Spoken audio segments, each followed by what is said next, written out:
La siguiente transmisión es apta para toda la familia. Contiene closed caption y es financiada con recursos del Fondo Único de TIC.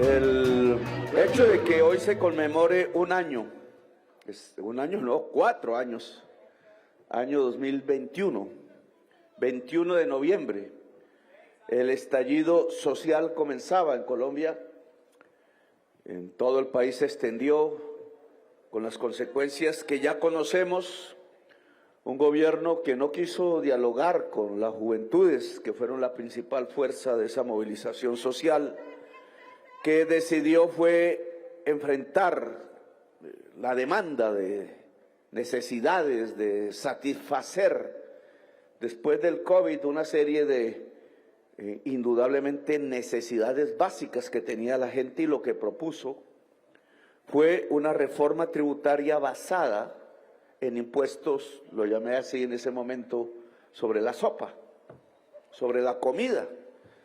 Ya escaseaba, ya había un grave problema de incremento de la pobreza en Colombia en virtud a una mala y desastrosa política hecha durante el COVID. La televisión dice, no, es que en todos los países fue igual. No es cierto. En muchos países, incluso en la época del COVID, disminuyó la pobreza por la cantidad de dinero que el gobierno giraba a sus ciudadanos y ciudadanas.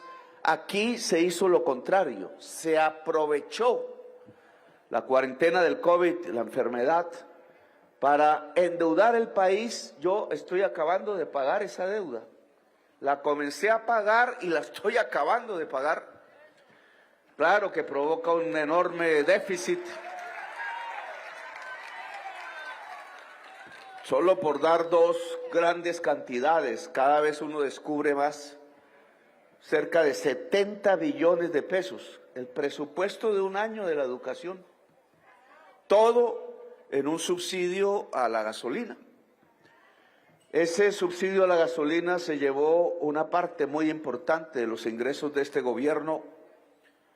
No voy a hablar de eso, no es el momento, pero sumado a 5.000 millones de dólares de endeudamiento que tuvo el gobierno Duque con el Fondo Monetario Internacional, único país en el mundo.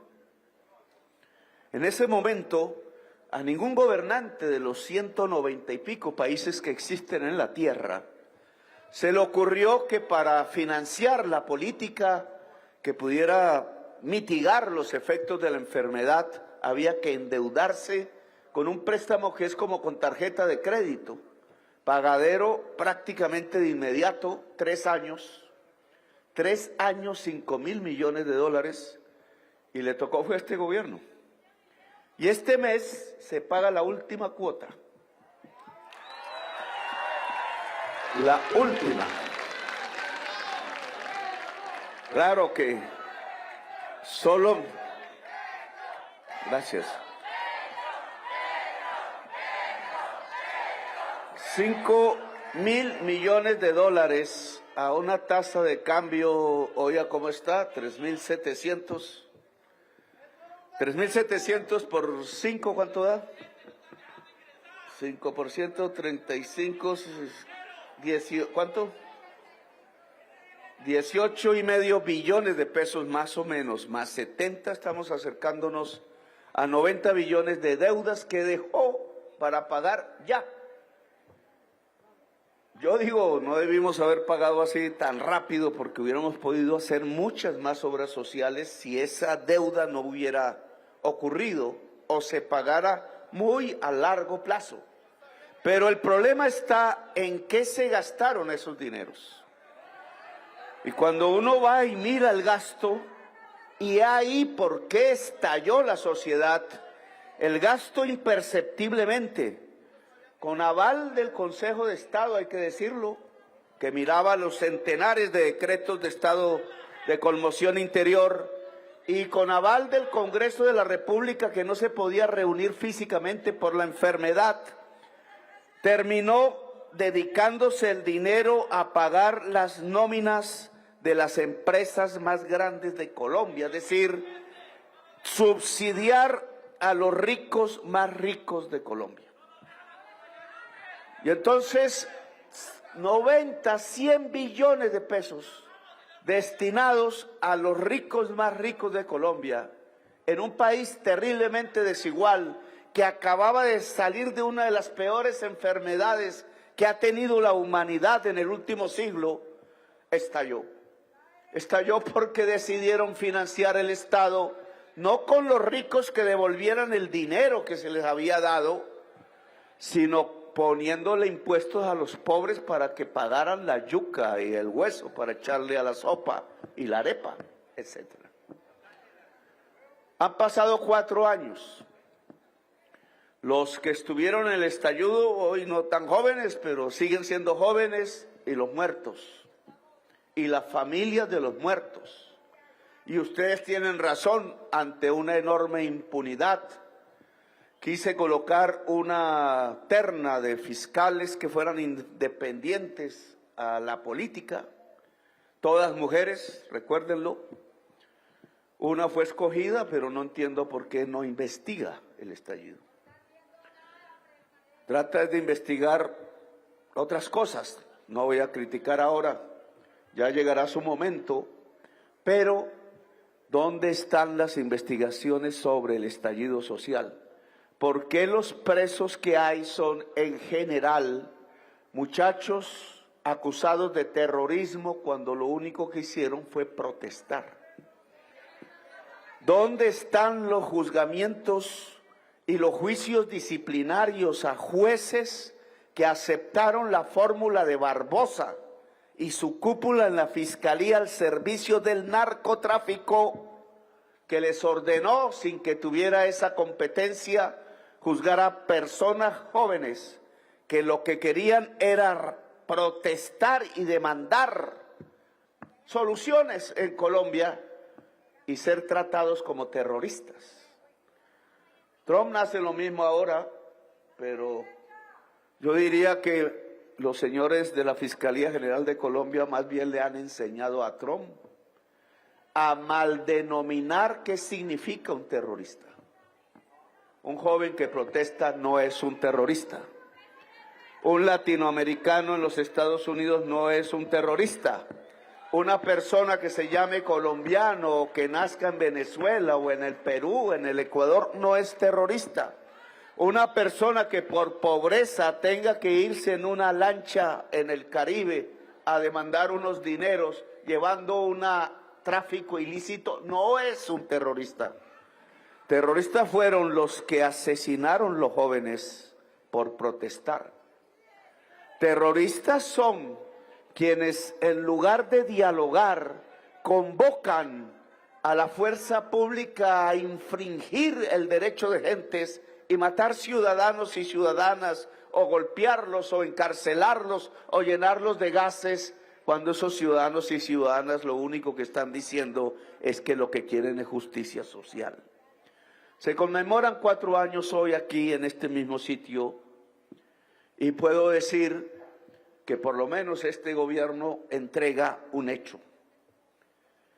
Ese hecho tiene que ver con el tema de entregarle a esa misma juventud que salió a luchar y a las nuevas generaciones que entonces niños y niñas ya son adolescentes, quizás ya han salido de sus colegios en estos 4 años, esta sede universitaria, que debería tener un nombre. Esta sede, este multicampus, como se le denomina, debería tener un nombre. No sé si han pensado en eso y me equivoqué, pero debería rememorar los hechos de hace 4 años, porque los monumentos, los nombres de las calles, la forma como la sociedad designa los lugares, tienen que ver con su historia y con su alma, no pueden ser impuestos. Tristeza da ver en las capitales, y esta es una, monumentos a los conquistadores. Eso debería ser extirpado desde hace tiempo, o puestos en un lugar que se llame el Museo de la Conquista, y donde pongan los instrumentos de tortura y los elementos con los cuales despojaron a los pueblos indígenas de su tierra en estos territorios. Pero los lugares públicos deberían traer la historia verdadera del pueblo. Por tanto, este multicampus debe tener un nombre que rememore lo que sucedió aquí hace 4 años, y lo dejo en puntos suspensivos porque no voy a ser yo el que le ponga ese nombre, sino ustedes. Aquí 4 años después no venimos a disparar gases lacrimógenos. La policía aquí no viene en motos disparando de frente a la población. Aquí no se están casando jóvenes, casando con Z. Aquí no venimos a llevarlos a la cárcel. Aquí venimos a abrir las puertas del saber. Las puertas del saber son las puertas de la libertad. Son un paso hacia la equidad social. Allá brilla esa estrella que a mí me cobijó muchas noches, porque dormí por allá arriba muchas veces. Incluso, Daniel, me gustaría que se rememorara, hay un libro de fotos, no sé dónde andará, quién tendrá una copia, lo vi, de esos libros finos que ponen encima de las mesas, con las fotos de centenares de jóvenes que murieron ahí. Una historia olvidada, que debe ser recuperada, de mucho antes del estallido social. Estoy hablando del año 84, 85. Estoy hablando cuando ya se hizo una bandera de la paz en esa estrella, y todo terminó año 85, en que los tanques de guerra entraban a tumbar la bandera de la paz, y en medio, entre el tanque que estaba aquí y subía hacia allá, murieron centenares de jóvenes en trincheras, disparando. Una guerra, uniformados o no, algo que aunque hay que recuperar porque es la memoria, así como sacamos el cañón del galeón San José, y vamos a sacar el galeón San José, porque es para recuperar la memoria de hace 3 siglos. Aquí es para recuperar la memoria de hace unas décadas y de hace 4 años. Lo que le ha dado las juventudes en generaciones diferentes de Siloé a Colombia es toda una escuela de libertad, de lucha por la democracia. Y habrán problemas hoy, yo lo sé, pero este lugar y este hecho en donde abrimos puertas de la educación y del saber incluso, y esa es una revolución en la reforma a la salud que el Congreso no va a aprobar y que tenemos que aprobar nosotros, el pueblo, es que aquí va a haber una facultad de ciencias de la salud y será gratuita.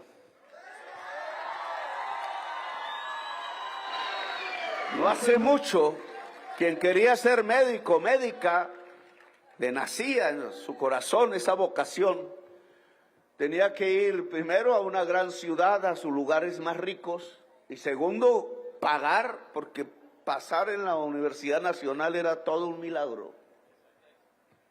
O endeudarse con el CETES para pagar 20 o 30 millones semestrales y después colgarse el cuello porque no podía pagar la cuota. Hoy aquí estamos entregando es otra solución diferente. Esta solución diferente es que también, ya no en el norte de Bogotá, en una de esas universidades en la sabana de Bogotá o en otros lugares del país de riqueza, ya no, sino en las faldas mismas del Siloé combativo, puede llegar un muchacho, una muchacha de cualquiera de estas comunas populares que desee estudiar medicina y llegar unas pocas cuadras y subir 2 escaleras y llegar a la Facultad de Ciencias Médicas del Multicampus y no pagar ni un peso. Es una solución. ¿Y dónde está la magia? O sea, ¿por qué antaño, hace 5 años, no se podía? ¿Y por qué hoy sí se puede? No ha habido un milagro. Bueno, el milagro fue que por primera vez el pueblo votó por el progresismo de manera mayoritaria. Pero en realidad lo único que hemos hecho, a pesar del enorme pago de la deuda que dejó Duque, quizás sabía que nosotros íbamos a ganar y por eso lo hizo, quizás. A pesar de eso, lo único que hemos hecho es que el dinero público se priorice en su gasto para la gente más pobre y sus necesidades. Eso es todo. Lograr que derechos fundamentales que la Constitución establece sean universales. Ese es el punto central. Aquí no hicimos un socialismo, yo no expropié una sola máquina, no expropié una sola hectárea de tierra. Ganas sí me dieron. Porque hay cosas que... hay injusticias que no. Pero yo me comprometí y trato de cumplir mi palabra hasta donde pueda, en que lo que necesitábamos era aplicar la Constitución del 91 antes que nada, volverla realidad, no papel. Y la Constitución es una Constitución de derechos que plantea que a partir de que lo básico, no estamos hablando de cosas complejas, sino la salud, la educación, la pensión, el agua potable, la alimentación, la tierra, dice la Constitución, sean derechos de la gente universales. Es decir, que cada persona que nazca en cualquier lugar, de cualquier color de la piel, sea hombre, sea mujer, cachaco, costeño, del Pacífico o no, tenga el derecho y se le garantice. Y entonces nosotros leemos en la Constitución derecho a la salud, derecho a la educación, y encontramos la mayoría de la gente sin salud y sin educación. Y entonces, ¿qué se hizo la Constitución? Pues papel, retórica, decimos, palabras que no se cumplen, palabras sin poder. Si algo tendrán que reconocer en mi gobierno es que nosotros entregamos palabras con poder.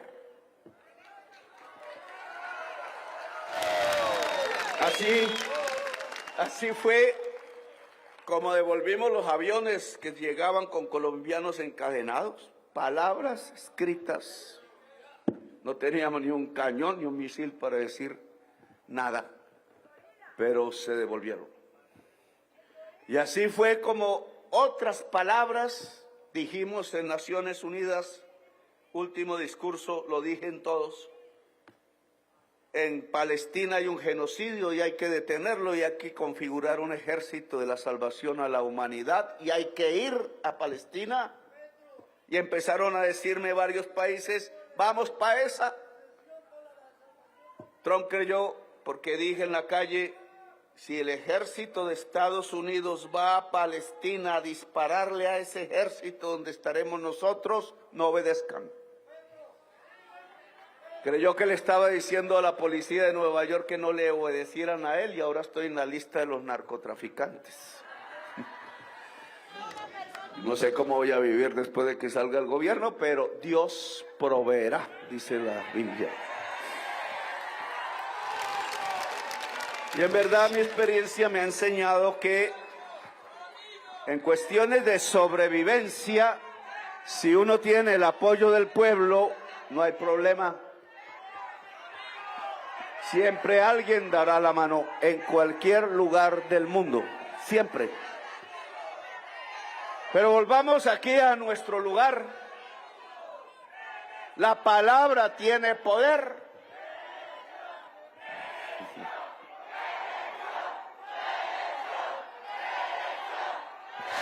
Hay que reelegir el programa, el proyecto.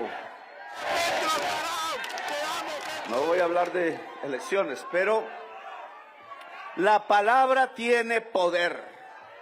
¿Cómo se detuvo? Aunque todavía hay 335 asesinatos más de niños en Gaza, ¿cómo se pudo detener la avalancha que llevaba 70,000 personas muertas. Unas niñas colombianas, entre otras, que les voy a poner la cruz de Boyacá. Vamos a hacer ese acto en poco. ¿Es Bayuna? ¿Quién es Bayuna? Manuela, de la Universidad del Valle. Bueno,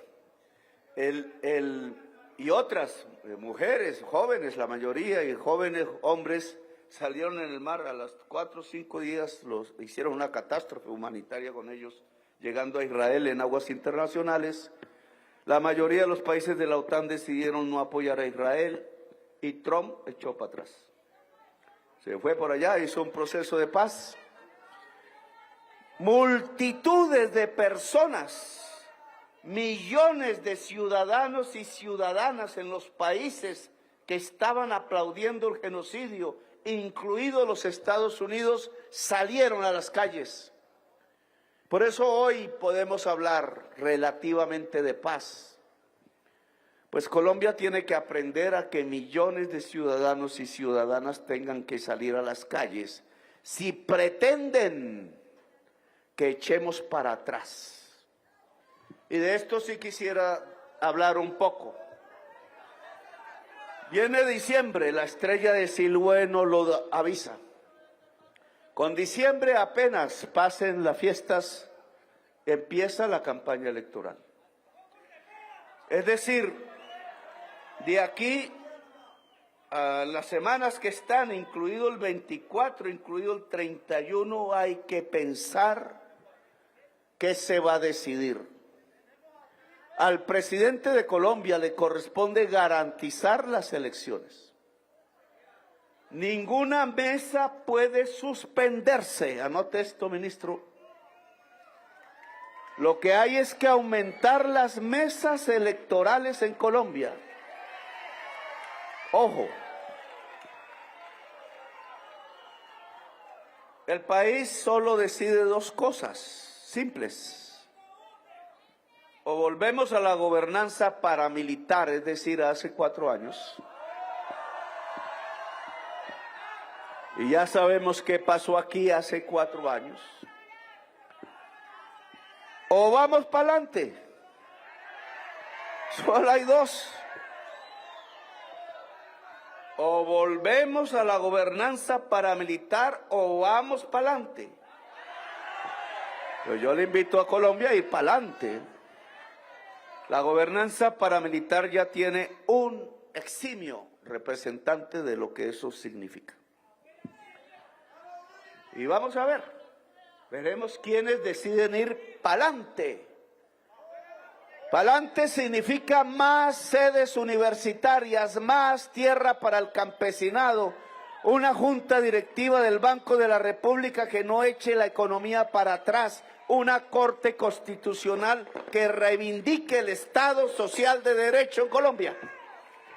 Pa'lante significa que el Estado social de derecho se vuelve realidad en Colombia. Y yo creo que no hay que tener miedo, no tenemos que asustarnos. Lo que viene es más libertad, más democracia para Colombia.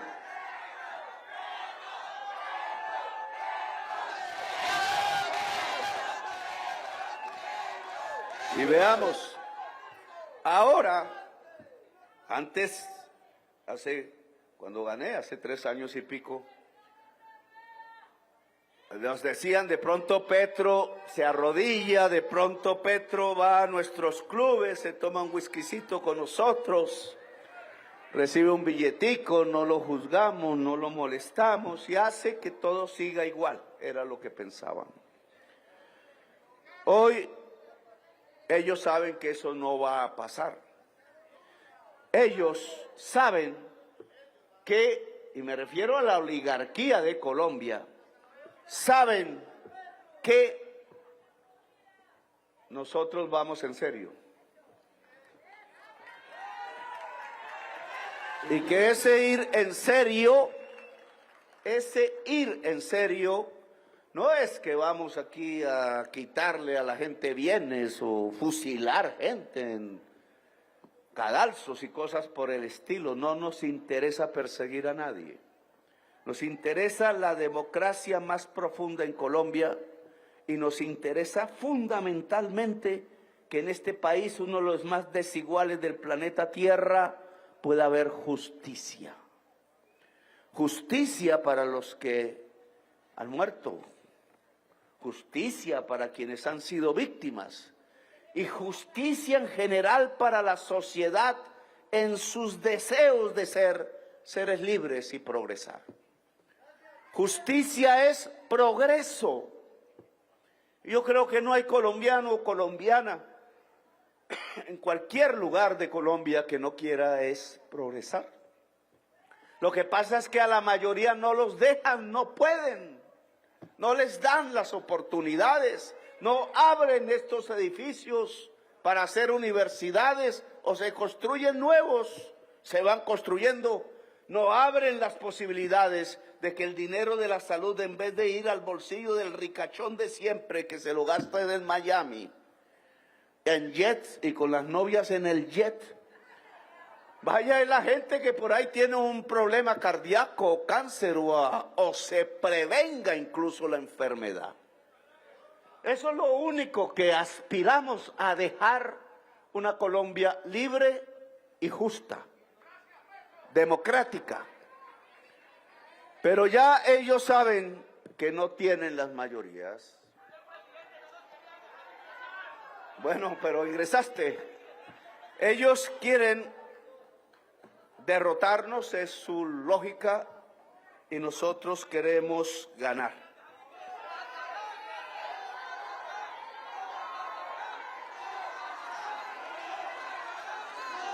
Pero los instrumentos que usaban tradicionalmente para ganar el poder ya no les sirven.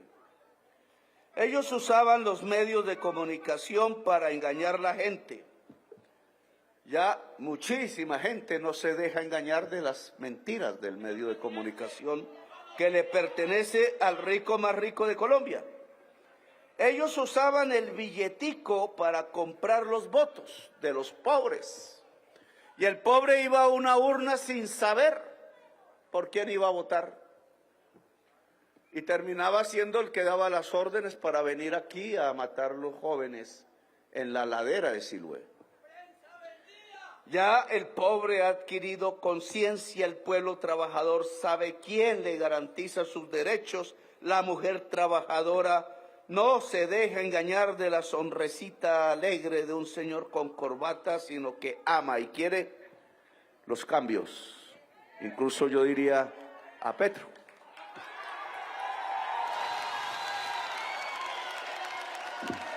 Ya la mafia la estamos arrinconando, así digan que no, la estamos arrinconando. Y entonces, ¿cómo nos van a ganar? Y aquí el alcalde de Cali fue parte, no digo que se inventó, fue parte de una estrategia que es la que yo quiero aquí analizar. Él se fue con Fico, creo que fue, a Miami o a Washington.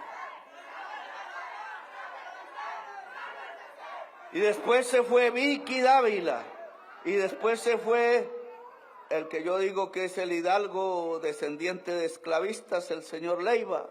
Y después se fue la Cabal. Y después se fue la Catherine, no me acuerdo, Juvenao. Y después se fue todos los políticos buscando cómo unos gringos bastante de extrema derecha los salvaban. Y entonces, y ahí la estrategia, y tenemos que analizarla en los barrios populares bien. Porque los gringos ya supieron, les enseñaron los que de aquí fueron, todos los que fueron, o la mayoría de los que fueron a Miami y a Washington, son amigos de las mafias, del narcotráfico, de la cocaína, son amigos. No quiero mencionar nombres propios aún, Pero los señores que fueron a hablar para que Rubio le dijera a Trump que pusiera preso a Petro, oigan esa barbaridad, y que me metieran en una lista de narcotraficantes, esos señores colombianos y señoras colombianas sí que tienen relaciones políticas y familiares con el narcotráfico en Colombia, o si no que me lo diga Vicky Dávila.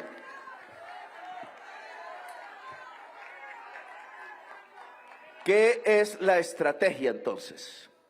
Tratar de mostrarle al mundo que el presidente progresista de Colombia está ligado a narcos.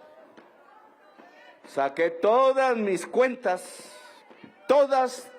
cuentas bancarias, que son poquitísimas, desde el año 2022, antes de elecciones hasta las fechas, para que cualquier ciudadano o ciudadana mire en qué me gasto mi sueldo, o si tengo más dinero que mi sueldo. Ahí están. Hasta ahora ha pasado una semana y ningún periodista ha dicho, oiga, lo único que me han dicho es que compré en unos almacenes de lujo, que no compré para mí porque yo siempre uso estas ropas, estas botas no cuestan mucho y me las regaló el ejército, ¿cierto? Pero es que son buenas y cómodas. Estas las hacen los gringos hacen esas botas. No, pues me pillaron ahí porque después les cuento. Pero no pudieron para nada demostrar por qué estoy en la lista. ¿Por qué me llama narcotraficante el señor Trump? ¿Por qué me calumnia? Tengo muchísimas ganas. Voy a dar un lapso de negociación, un lapso de tiempo, porque soy coherente con lo que pienso, pero si no me voy a pelear jurídicamente en los Estados Unidos.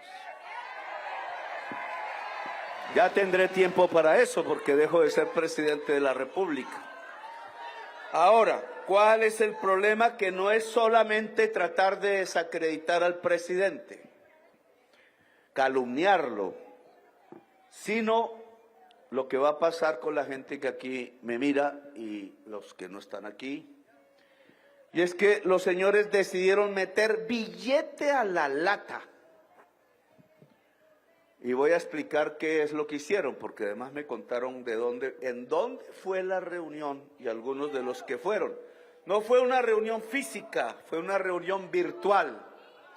Ahí estuvo un norteamericano representando, dijo ser el gobierno de los Estados Unidos, y decenas y decenas de alcaldes de Colombia.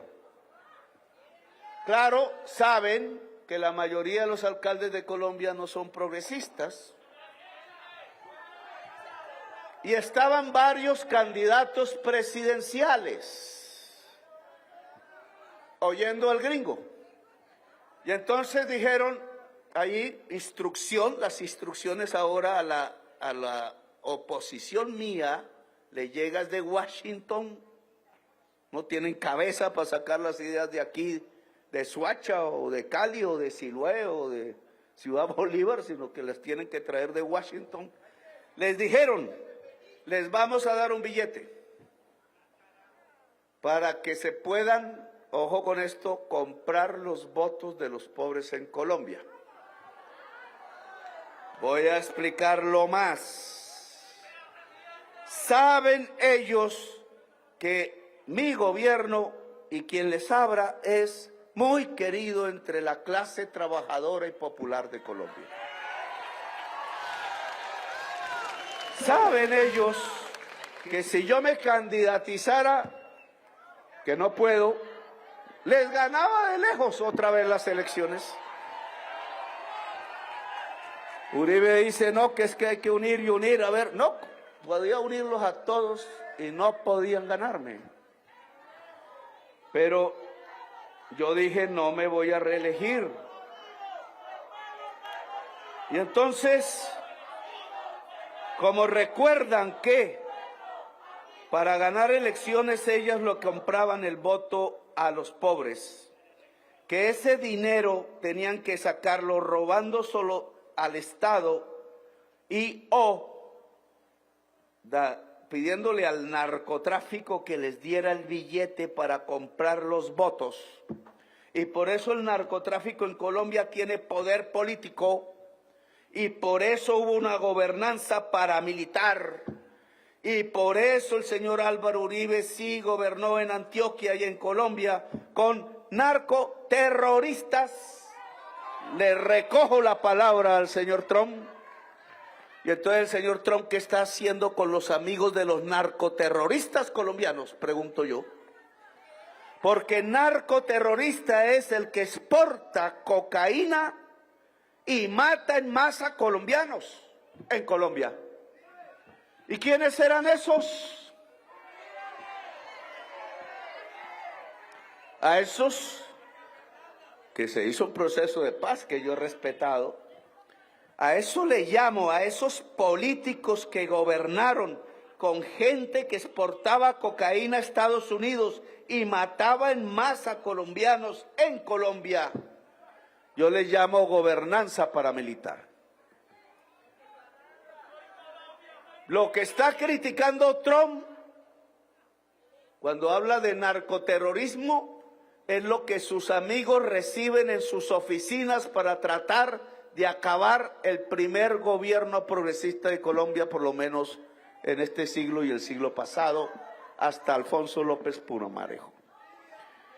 Bueno, pues se sacaban los votos de la plata del narcotráfico y por eso yo hice 10 años de debates en el Senado y en el Congreso, mostrando con nombres propios quiénes eran los políticos que recibían el dinero de los narcoterroristas para comprarle los votos al pueblo, para hacerse elegir y después tomar las medidas con que iban a venir a estas barriadas populares a matarle a los hijos de quienes compraron los votos en Colombia o los vendieron. La policía tiene una orden y quiero que me escuchen. ¿Dónde está el general de la policía? ¿Estaban aquí? ¿Dónde está el general? Por favor, tome asiento, hermano, que está ante su comandante supremo.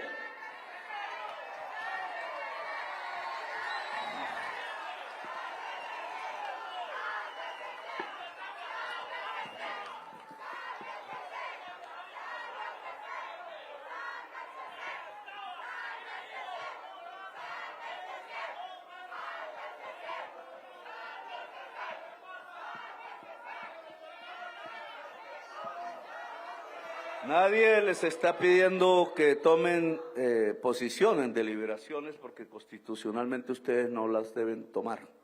Pensar sí, porque ¿quién las prohíbe? Pero deben escuchar a su comandante supremo. La orden que yo les doy a partir ya del inicio de elecciones, y eso se llama garantías electorales, es que la primera prioridad de la policía es capturar a todo comprador de votos que se mueva en el territorio del Valle del Cauca. Haremos una tabla y así se medirá la eficacia de cada mando. No ordeno a matar a nada de eso, ordeno a garantizar el voto libre en Colombia. Y la policía tiene que garantizar el voto libre en Colombia. Todo comprador con dinero en efectivo, no solo el día de elecciones, sino un mes antes que empiezan a comprar los votos, que pase por estos lugares debe ser capturado y comete un delito, de inmediato debe ser puesto a órdenes de la Fiscalía General de la Nación. Orden de su comandante. Ahora, ¿qué fue lo que le dijeron? Y tomen nota. La plata, el dinero en dólares con que se va a comprar los votos, primero no va a ser a través del comprador del barrio. Y no va a ser compra, va a ser deuda. Óigame en esto. Vamos a entrar a una fase de la política del voto endeudado.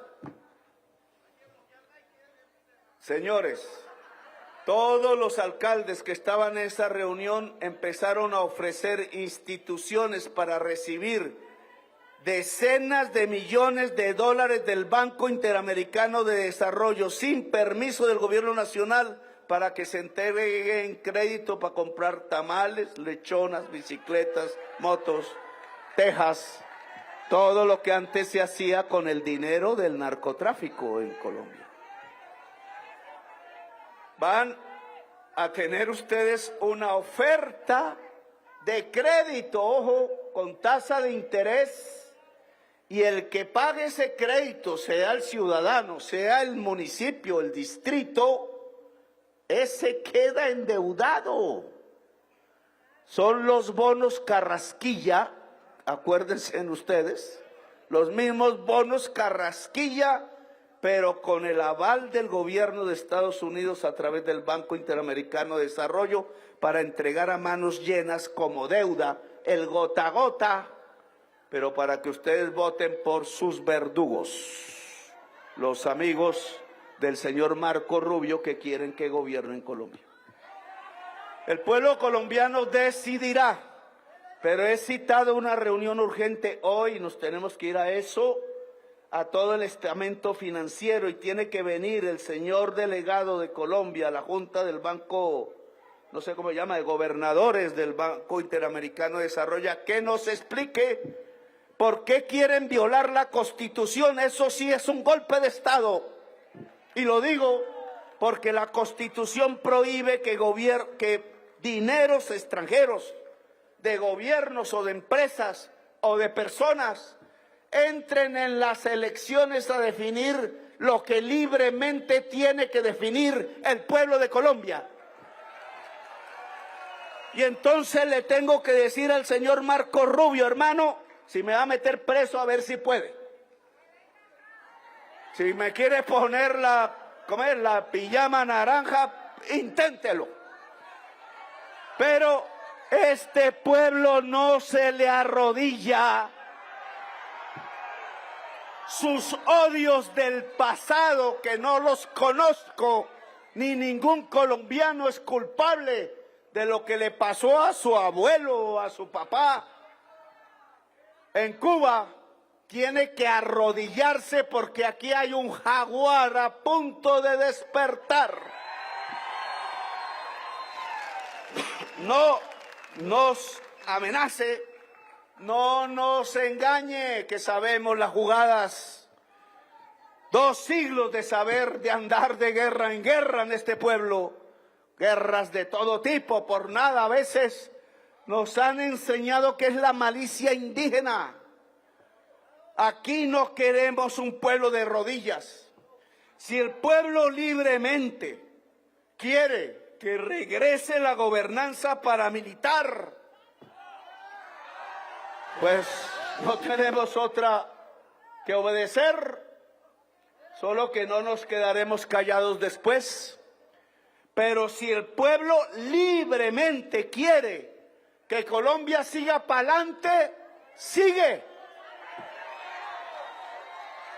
Aquí nosotros no somos antigringos ni quemamos banderas. Si quieren venir a hablar, vienen, pero no con mañas, sino a hablar de tú a tú. Así que vayan diciéndole al señor presidente del Banco Interamericano de Desarrollo que no va a entrar su dinero en las elecciones de Colombia. Que el pueblo de Colombia no se deja vender.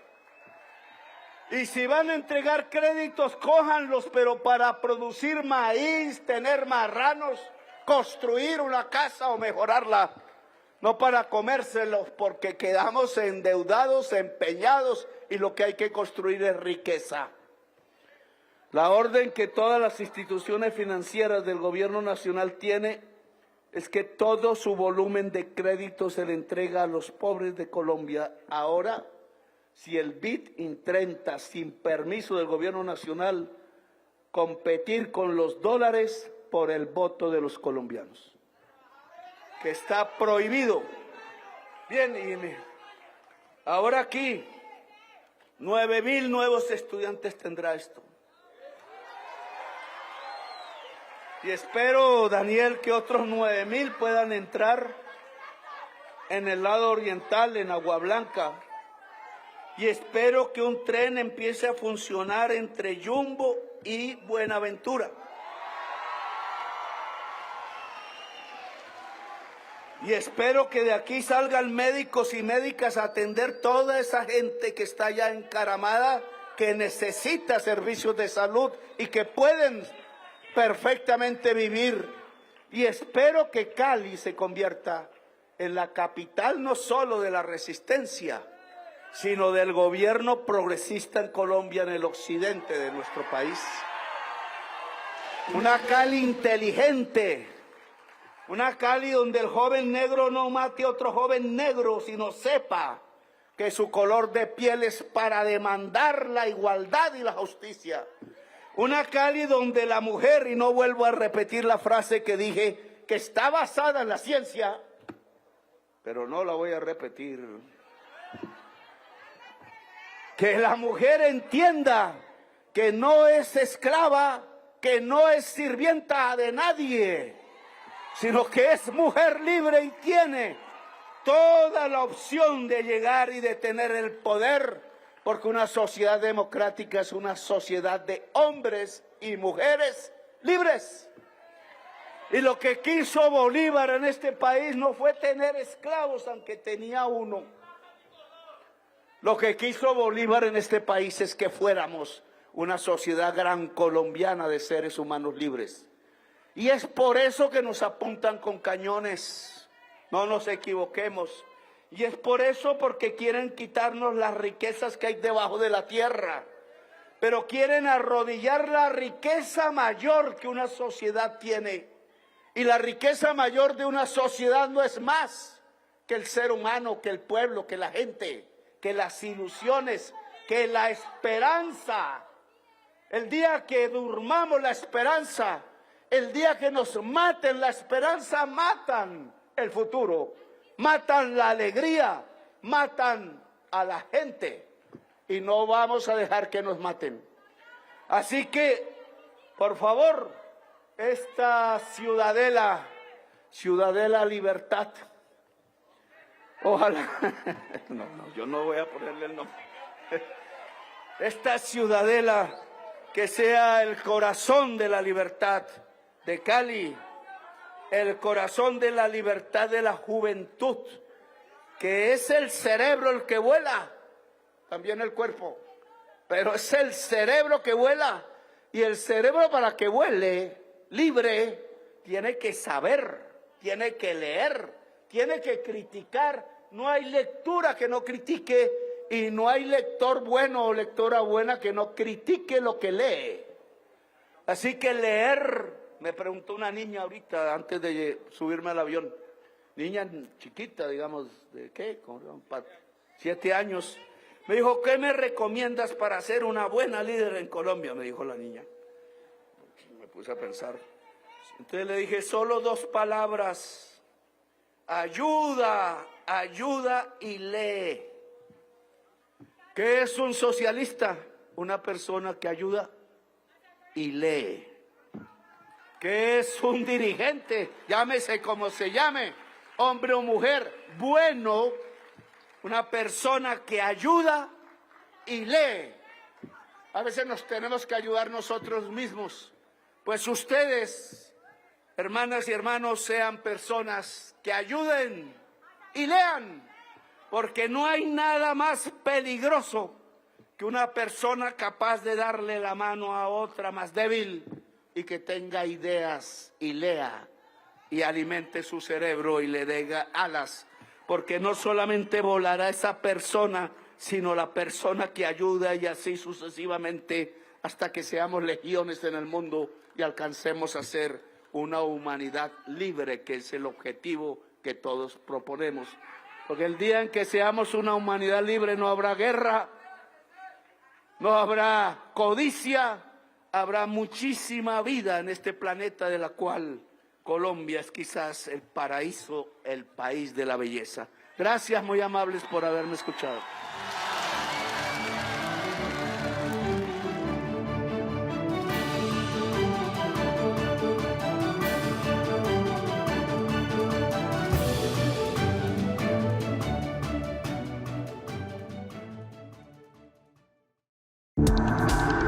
Este contenido fue financiado con recursos del Fondo Único de TIC.